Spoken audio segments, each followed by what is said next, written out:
This is part 2 regarding जैशवी's writ petition which we filed in the Honorable Supreme Court. Part 1 में हमने थोड़ा prelude देखा. जैशवी एक बच्ची है जो कि कॉर्पोरल प्रशांत सिंह यादव की बेटी है, जो कि सर्विंग इंडियन एयरफोर्स पर्सनल हैं. उसको एक रेयर ड्रग की आवश्यकता है जो इंजेक्शन यूएस से आएगा. लगभग 14 करोड़ 20 लाख रुपए उसकी कीमत है. तो हमने सुप्रीम कोर्ट से ये दरख्वास्त की है कि बच्ची को ये ट्रीटमेंट दिलवाया जाए और सरकार इस ड्रग को, इस इंजेक्शन को ख़रीदने में मदद करे, क्योंकि सरकार की ये ड्यूटी है, रिस्पॉन्सिबिलिटी है, क्योंकि बेटी के फादर सर्विंग एयरफोर्स पर्सनल हैं. तो मैं पिटिशन में आगे कंटिन्यू कर रहा हूँ. It is pertinent to note that in similar circumstances, other organizations such as teachers and police officials have successfully raised funds through crowdfunding initiatives within their own department or organizations to support life-saving treatments, demonstrating a collective spirit of humanitarian assistance. Basically, police department और teachers में जब ऐसी कोई issues हुए, जब उनके किसी बच्चे को SMA टाइप डिजीज़ था, तो उन्होंने अपने डिपार्टमेंट के अंदर ही क्राउड फंडिंग से पैसा कलेक्ट कर लिया. मतलब पुलिस डिपार्टमेंट ने सिर्फ पुलिस वालों से पैसा लेकर के, टीचर्स ने सिर्फ टीचर्स से कंट्रीब्यूशन लेकर के इतना पैसा इकट्ठा कर लिया कि उनके बच्चों के ट्रीटमेंट हो पाए.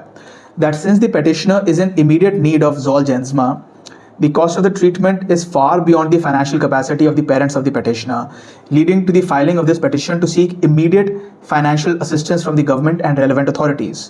Despite the recognition of the importance of treating rare diseases under various governmental policies, such as the National Policy for Rare Diseases, hereinafter referred to as NPRD 2021, and the Rights of Persons with Disabilities Act, that is RPWD Act 2016, the petitioner has faced consistent delays and non-implementation of these policies, leading to a denial of the child's right to access life-saving treatment. जैशवी को immediate ज़रूरत है और government से ज़्यादा सहायता नहीं मिल पाई है. लेकिन कुछ ऐसे एक्ट्स होते हैं, कुछ कानून हैं, जैसे कि national policy for rare diseases, जिसको NPRD कहा जाता है शॉर्ट में, और rights of persons with disabilities act RPWD.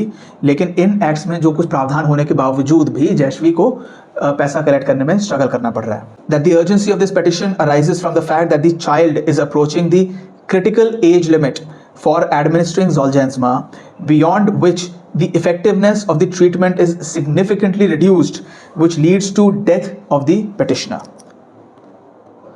Critical age limit है इसमें. एक्चुअली 2 साल से पहले ही ये Zolgensma मिलना ज़रूरी है, उसके बाद शायद कोई फ़ायदा ना हो पाए. The child's rapidly deteriorating condition demands immediate intervention, and yet the petitioner has been unable to obtain any meaningful assistance from the government or relevant departments. सरकार से ज़्यादा सहायता नहीं मिल पा रही है, unfortunately. That the petitioner contends that the government's failure to provide financial assistance under the available central government health schemes, hereinafter referred to as CGHS, constitutes a violation of the child's fundamental rights, particularly the right to life under Article 21 of the Constitution. बच्ची को जो उसके अधिकार हैं CGHS के अंदर, उसमें अगर ट्रीटमेंट नहीं मिल पा रहा है तो उसका जो राइट टू लाइफ है आर्टिकल 21 में, भारत के संविधान में, उसका वायलेशन हो रहा है, उसका उल्लंघन हो रहा है. That the right to life, as interpreted by the Honorable Supreme Court in Francis Corley Mullin versus the Administrator Union Territory of Delhi, includes the right to access necessary medical treatment and healthcare. ये एक leading case law है, Francis Coralie Mullin versus the administrator union territory of Delhi. इसमें honourable supreme court ने ये कहा है कि right to life under article 21 includes the right to necessary health care. मतलब कि जीवन का जो अधिकार है उसमें ये इंक्लूडेड है कि आपको मेडिकल फैसिलिटीज़ और health care facilities timely provide कराई जाएँ. The denial of the treatment, which is the only remedy for the child's condition, directly impacts the child's right to life and liberty. अगर बच्ची को treatment नहीं मिला तो उसको डायरेक्ट इम्प्लीकेशन है उस बच्ची की राइट टू लाइफ पे. It is now well settled that the right to health is an integral part of right to life under article 21 of the constitution of India. Right to health एक right to life का basic part है article 21 के तहत. This fundamental right can not be denied even in cases involving rare diseases, as the state, that is India, is obligated to ensure access to healthcare and life-saving treatments for all individuals, regardless of the rarity or complexity of the medical condition. अगर भले ही कि बहुत rare medical disease है या बहुत complicated medical disease है, तब भी सरकार की ये ड्यूटी बनती है अंडर आर्टिकल 21 की बच्चों को या जो भी पीड़ित है उसको हेल्थ केयर और लाइफ सेविंग ट्रीटमेंट जिससे कि उनकी जान बचे वो प्रोवाइड कराए सरकार. To discriminate between patients suffering with more prevalent diseases and those who suffer from rare diseases would also be discriminatory and violative of Article 14 of the Constitution of India. कि अगर मान लीजिए कि ऐसे लोगों में हम डिस्टिंग्विश करें, डिफ्रेंशिएट करें कि जो कि ज़्यादा प्रेवलेंट मतलब जो बीमारी ज़्यादा लोगों को हो रही है और जो ऐसी बीमारी जो कि कम लोगों को हो रही है, अगर हम ऐसे पेशेंट्स के बीच में सरकार डिस्टिंग्विश करती है तो ये भी राइट टू इक्वालिटी समानता के अधिकार का उल्लंघन है, वायलेशन है. Right to health has to be equally recognise for person suffering from rare diseases. जिन लोगों को रेयर बीमारियां हैं उनका भी right to equality, right to health को सरकार को रिकग्नाइज करना बहुत आवश्यक है. That the recognition of right to health and health care can not be completely negated due to these constraints.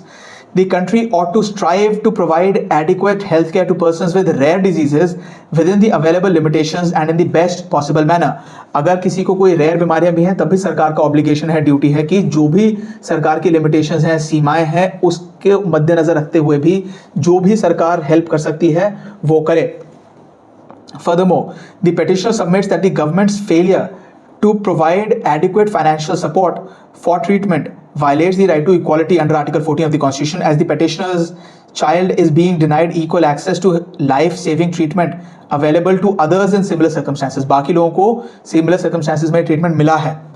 Additionally, the petitioner seeks to invoke the precedents set by the various high courts such as in Mohammed Ahmed minor versus Union of India 2014 का ये honourable supreme court का case है, sorry high court का case है, when the honourable Delhi high court has directed the provision of funds for life-saving medical treatment under similar circumstances. And दूसरा case state of Madhya Pradesh versus Prajwal Shrikhande, ये 2021 का case है, where the court issue directions for the government to fund expensive treatments for children diagnosed with rare diseases. इस case में प्राजवाल श्रीखंडे में MP high court ने कहा कि सरकार को डायरेक्शंस दी कि अगर बच्चे जो कि रेयर डिजीजेस से भी पीड़ित पाए जाते हैं उनके लिए भी एक्सपेंसिव ट्रीटमेंट सरकार को करवाना पड़ेगा. These judgments recognize the constitutional obligation of the state to ensure the right to health, particularly in the context of life-threatening diseases where no alternative treatment is available.